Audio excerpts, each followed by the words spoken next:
और देशांतर रेखाएं। ये बेटा पहले हम लोग अक्षांश रेखाओं के बारे में अध्ययन करेंगे। अक्षांश रेखाएं क्या है? पृथ्वी पर काल्पनिक रूप में खींची गई क्षैतिज रेखा अक्षांश रेखा कहलाती है। क्षैतिज माने लेटे लेटे, माने बेड़ा बेड़ा जो कहते हैं। देखो ये हमारी पृथ्वी के बीचों बीच एक रेखा है, इसका नाम क्या है? भूमध्य रेखा। क्या नाम है? भूमध्य रेखा। भूमध्य रेखा इसको बोलते हैं विषुवत वृत्त या जीरो अंश ना, जीरो अंश अक्षांश ना, विषुवत वृत्त, भूमध्य रेखा, 0 डिग्री। ये बेटा ये हमारी पृथ्वी को दो भागों में बांटती है। हमारी पृथ्वी को दो भागों में बांटती है। दोनों भाग का नाम क्या है? एक का नाम दूसरे का नाम दक्षिणी गोलार्ध। बहुत अच्छे, उत्तरी गोलार्ध, दक्षिणी गोलार्ध। अब देख बेटा, अब बात आई क्षैतिज अक्षांश रेखाएं। अब देख बेटा प्रत्येक अंश पे, प्रत्येक अंश उत्तरी गोलार्ध देखो बेटा ये 14 है। प्रत्येक अंश अगर सीधा ऐसे कर दो बेटा 90 डिग्री हुआ ना, प्रत्येक एक डिग्री पे जो है उत्तरी गोलार्ध में 90 रेखाएं, दक्षिणी गोलार्ध में 90 रेखाएं। क्षैतिज रूप में पूर्व से पश्चिम की ओर देखो ऐसे, क्षैतिज रूप में पूर्व से पश्चिम की ओर ये कौन सी रेखाएं हैं? अक्षांश रेखाएं खींची गई हैं। कौन सी रेखाएं हैं? अक्षांश रेखाएं। उत्तरी गोलार्ध में कितनी रेखाएं खींची गई हैं? 90। दक्षिणी गोलार्ध में 90। अर्थात 90 90 180 है।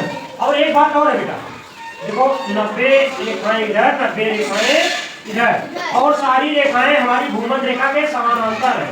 सारी रेखाएं क्या है? भूमध्य रेखा के समानांतर है।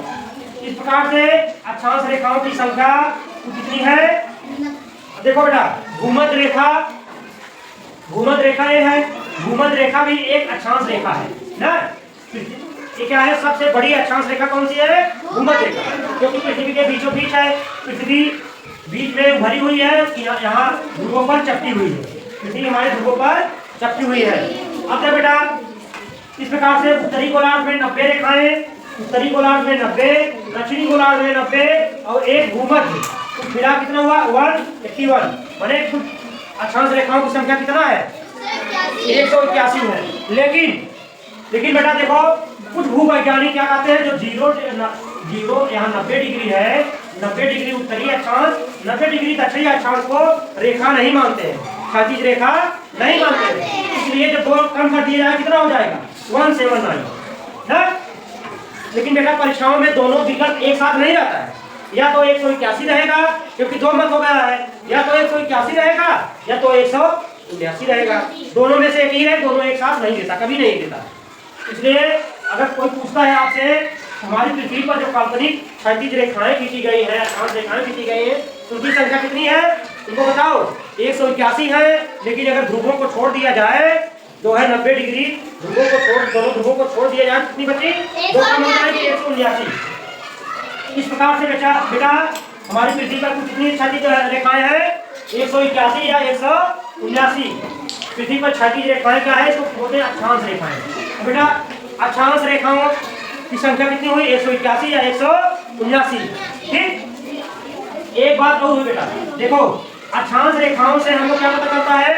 हमारी जलवायु का, हमारी जलवायु का भूमध्य रेखा से, ध्यान दो, भूमध्य रेखा से उत्तर ध्रुवों की तरफ बढ़ने पर, इधर बढ़ने पर, माने ध्रुवों की तरफ बढ़ने पर, उत्तरी ध्रुव या दक्षिण ध्रुव पर बढ़ने पर क्या होता है? तापमान घटता है, तापमान घटता है। इसलिए अक्षांश रेखाएं क्या है? हमारी जलवायु का निर्धारण करती है ना। ठीक बेटा। और दो अक्षांशों के बीच की दूरी हर जगह समान होती है। ये समांतर है। दो अक्षांशों के बीच की दूरी हर जगह समान होती है। दो अक्षांशों के बीच की दूरी कितना होती है? समान होती है। उनके बीच की दूरी लगभग 111 किलोमीटर होती है। कितना होती है? 111 किलोमीटर। 111 किलोमीटर होती है। कितना होती है? 111 किलोमीटर। दो अक्षांशों के बीच की दूरी कितना होती है? 111। अब देखो बेटा, और दो अक्षांशों के बीच की जो दूरी ये होता है, भाग होता है, इसको कटिबंध बोलते हैं। क्या बोलते हैं? कटिबंध। क्या बोलते हैं? कटिबंध बोलते हैं, या इंग्लिश में इसको जोन बोलते हैं। क्या बोलते हैं? अब देख बेटा आई बात, अभी आप लोगों को और बताएंगे इसके बारे में। अब दूरी को क्या बोलते हैं? जोन बोलते हैं। क्या बोलते हैं? ये क्या है? जोन। जोन बोलते हैं। क्या बोलते हैं? जोन बोलते हैं। अब देखो बेटा हमारा भारत देश, ध्यान दो, हमारा भारत देश किस गोलार्ध में है? उत्तरी गोलार्ध। किस गोलार्ध में? हमारा भारत देश इसके पहले आप लोग बताए थे ना, एक काल्पनिक रेखा है कर्क रेखा। हमारा भारत देश किस रेखा पे है? कर्क रेखा, जो कि हमारे पृथ्वी पर 23.5 अंश पे, कितने अंश पे है? 23.5 अंश पे। एक कर्क रेखा है, कितने अंश पे है? 23.5 अंश। हमारा भारत देश कर्क रेखा पे है ना। अब देखो बेटा, बात आई हमारे भारत देश का अक्षांशीय विस्तार कितना है? कितना है? 8 अंश 4 मिनट से 37 अंश 4 मिनट। भारत का अक्षांशीय विस्तार यही है ना? 8 अंश 4 मिनट से 37 अंश 4 मिनट। अब जो बेटा इस प्रकार से हमने क्या देखा, अक्षांश रेखाएं किसे कहते हैं? हमारी पृथ्वी पर काल्पनिक रूप से अक्षांश रेखाएं कितनी है?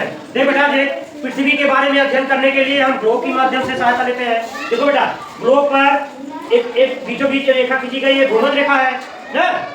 भूमध्य रेखा, उसके बाद एक अंश पे उत्तरी गोलार्ध में, एक अंश पे दक्षिणी गोलार्ध में। इस प्रकार से 90 अक्षांश रेखाएं ऊपर की तरफ, 90 अक्षांश रेखाएं नीचे की तरफ। उत्तरी ध्रुव और दक्षिणी ध्रुव को मिला के 79 रेखाएं, 90 रेखाएं इधर, 90 इधर, 90 180 है। एक भूमध्य कितना हुई? 181 है। इस प्रकार से हमने क्या देखा? 181 कहो या 179, अगर ध्रुवों को छोड़ दे तो 179।